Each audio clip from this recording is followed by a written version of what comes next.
আজকে আমরা শ্রমিকের পক্ষ থেকে আমরা সবাই এসেছিলাম। মোটামুটি কোম্পানি এবং বিএমএসের নেতৃত্বের সঙ্গে আমাদের সুন্দর আলোচনা হয়েছে। এনারা বলছে সব শ্রমিকরা এখানে ডিউটি করবে, কোনো সমস্যা নেই। আমরা তাদের আলোচনায় খুশি। আমরা সবাই বিএনএসের সদস্য হয়েছি। আমরা আগামী দিনে তাদের সঙ্গে আলোচনা করে যা সিদ্ধান্ত দেবে আমরা সেই সিদ্ধান্ত মতো চলব। কতদিন কাজ বন্ধ ছিল আপনাদের? আমাদের 7-8 দিন কাজ বন্ধ, 10 দিন। কতজন কাজ করে এখানে, আর কতজনের কাজ বন্ধ? এখানে 85 জন শ্রমিক কাজ করে। কতজনের কাজ বন্ধ ছিল? 85 জনেরই ছিল। বলছি আগে আপনারা কোন শ্রমিক সংগঠন করতেন? হয়েছিলাম এই টোলে 75 জন কর্মচারী ছিল। এই 75 জন কর্মচারীকে কোনোভাবেই কোনো প্রলোভিতভাবে তাদেরকে কেউ কাজ করতে বাধা দেয়। তো আমাদের স্ট্যান্ড ছিল যে আমরা বিএমএস যারা শ্রমিক সংগঠন করি, এই বিএমএস শ্রমিক সংগঠনের নিয়ম হচ্ছে যে শ্রমিক যেখানে কাজ করবে সেখানে বিএমএসেরই সংগঠন থাকবে। তো এনাদেরকে আমরা প্রশ্ন করেছিলাম এক্ষুনি যে আপনাদের কাজ কি বিএমএস বন্ধ করেছে? বিএমএস থেকে এসে কখনো বন্ধ করেছে আপনাদেরকে? এটা কোনো একটা শক্তি ওনাদেরকে বন্ধ করেছিল। তো আমরা এটা জানার পরে আমরা এসে এখানে যে ম্যানেজমেন্ট রয়েছে, জিএম স্যার রয়েছেন, ওনাকে একটা ইন্ডিমেশন দিয়েছিলাম যে আমরা 72 ঘন্টা টাইম চাচ্ছি। এই 72 ঘন্টার মধ্যে আমরা এটাকে নিয়ে বসবো এবং এই 72 ঘন্টার মধ্যে আমরা জেলা এবং আমাদের রাজ্য এবং বিজেপির জেলা কমিটির সঙ্গে আমরা সমন্বয় বৈঠকে কালকে বসছি। এই বসার পরেই আমরা এনাদেরকে প্রত্যেকে জয়েন করিয়ে দেবো এখানে কাছে। কিন্তু আমাদের একটা কথা আছে এনাদের সঙ্গে যে এখানে যখন বিএমএস ট্রেড ইউনিয়নটা করবে, এখানে আমরা অনেক আগে থেকেই শুনেছি যে যারা এখানে ডিউটি করে তারা ডিউটিতে জয়েন করে দিয়েই তারা কিন্তু বেরিয়ে যায় অনেকে। সেটা কিন্তু করা যাবে না। ডিউটি 8 ঘন্টার ডিউটি করবে, 8 ঘন্টা ডিউটির পরিশ্রমে তার বেতন নেবে। বোঝাতে পেরেছি? আর বিএমএস ছাড়া অন্য কোনো সংগঠন এখানে মাথা লাগাবে না, আর অন্য কোনো সংগঠনের সঙ্গে আপনারাও কথা বলবেন না।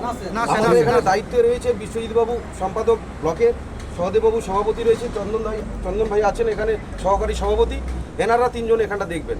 আমি বিজেপির জেলা কমিটির মেম্বার হিসেবে আপনাদেরকে বলে গেলাম, এইটুকুন আপনারা ভরসা রাখুন, আপনাদের কারো কাজ এখান থেকে হারাবে না। কিন্তু কিছু জনকে আমরা চিহ্নিত করেছি, আমরা উপরে 5 জনের সঙ্গে বসেছি, তারা যেন একটু সতর্ক হয়ে যায়। তারা বিগত সময়ে এই টোলের ওপর বা অন্যান্যভাবে তারা অনেক অত্যাচার করেছে এবং অত্যাচারে তারা অনেকেই শিকার হয়েছে। সেগুলোকে বলবো, তা আপনারা সাবধান হয়ে যান। বিএমএস এগুলোকে কখনোই কোনোভাবে মেনে নেবে না। আমরা প্রশাসন এবং আমাদের বিডিও সাহেব ছিলেন, সেখানে আমরা আলোচনা করে এই সিদ্ধান্ত নিলাম যে কোনো শ্রমিকের কাজ বাদ যাবে না, কিন্তু শ্রমিকরা যেন একটু সচেতন হয়। আপনার নাম? আমার নাম মৃত্যুঞ্জয় ঘোড়া, আমাদের 13 আছে কার্যকারী সভাপতি জেলা। সদেববাবু বলুন, আজকে টোল প্লাজায় অচলাবস্থার সৃষ্টি হলো, এই নিয়ে একটা বৈঠক হলো, বৈঠকে কি সমাধান বেরিয়ে এলো? শুনুন, গত 4 তারিখ রাজ্যে পথ পরিবর্তনের পরে এখানকার কিছু লোক কারো অঙ্গুলি হেনলে 70-75টা পরিবারের কাজ বন্ধ হয়ে গিয়েছিল।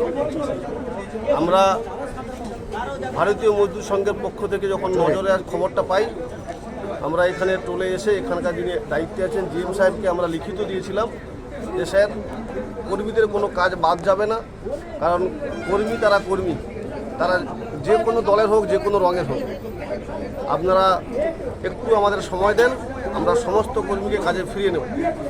তো আমাদের আগামীকাল আমাদের একটা বৈঠক রয়েছে জেলা বিজেপি, জেলা বিএমএস এবং আমাদের আরএসএসের পক্ষ থেকে। সেই বৈঠকে যে সিদ্ধান্ত হবে সেই সিদ্ধান্তটা আমরা সবাই মেনে নেব এবং ইতিবাচক সিদ্ধান্ত অবশ্যই হবে। আমাদের বিএমএসের জেলা কার্যকারী সভাপতি আপনাদের সামনে বলে গিয়েছেন। আজকে যে বৈঠকটা হলো, বৈঠক কাদের উপস্থিতিতে হলো? আজকের বৈঠক ছিল এখানে আমাদের শহীদ মাতৃনী ব্লকের বিডিও সাহেব ছিলেন, তমলুক থানার আইসি সাহেব ছিলেন এবং এই টোল প্লাজা যিনি অ্যাডমিনিস্ট্রেশন দেখেন জিএম সাহেব উনিও ছিলেন। সম্পূর্ণ আলোচনার মধ্য দিয়ে সমস্ত সুরাহা হয়ে গেছে। যারা টোলে যে কাজ করে তাদের কতজন প্রতিনিধি ছিল? ওদের 5 জন থেকে আমরা আলোচনা করেছি, ইতিবাচক আলোচনা হয়েছে, কোনো কর্মীদের কোনো সমস্যা হবে না। টোলের তরফে এই যারা কাজ করে কি দাবি করেছে? এদের কোনো দাবি নাই, একটাই দাবি, আমরা কাজ করতাম, কাজ ফিরে দিতে হবে, ব্যাস। এর বেশি কোনো কাজ নেই। আশ্বাস শুধু দিলাম না, শুধু তাই নয়, আমরা এটাও বলেছি কর্মীদেরকে, যারা টোলের 5 জন ছিল, যে দীর্ঘ 10-15 বছর ধরে আমাদের কাছে নজরে আছে আপনাদের কয়েকজন কর্মী এই টোল গেটে বিভিন্নভাবে বিভিন্ন মানে অপরাধমূলক কাজের সঙ্গে যুক্ত হয় এবং এখানকার অ্যাডমিনিস্ট্রেশনের কাছেও তারা নজরে ছিল, কিন্তু শাসক দলে থাকার ফলে আবার কেউ কেউ সই করে দিয়ে বাড়ি চলে যায়, কেউ কেউ সই করে দিয়ে পার্টির মিটিংয়ে চলে যায়। 2026 বিধানসভা নির্বাচন আগের ঘটনা এটা, তাই তো? আগের ঘটনা। আমরা বিএমএসের পক্ষ থেকে একটা কথা বলেছি, ডিউটি বন্ধ করে দিয়ে কোনো পলিটিক্যাল পার্টির মিটিং মিছিলে যাওয়া যাবে না। আপনার দায়িত্ব ডিউটি করে তারপরে আপনি যা খুশি করুন, কারণ কাজ করবেন, পয়সা নেবেন, এ তো নো ওয়ার নো পে কাজ। আর কোনো পলিটিক্যাল পার্টির বা কোনো লোকাল নেতৃত্বের প্রলোভনে পা দেবেন না। সবাই সুরক্ষিত থাকবে, ভালো থাকবে, আগামী দিনে ভালো হবে। সবাইকে ধন্যবাদ জানাই। আর একটাই কথা বলি, কোনো রকম উচ্ছৃঙ্খল কিছু করবেন না, কারো প্রলোভনে পড়ে কোথাও কিছু করবেন না, তাতে আপনার নিজেরই ক্ষতি হবে। আপনার নাম? আগে এখানে তৃণমূলের পতাকা উঠতে, এখন বিজেপির পতাকা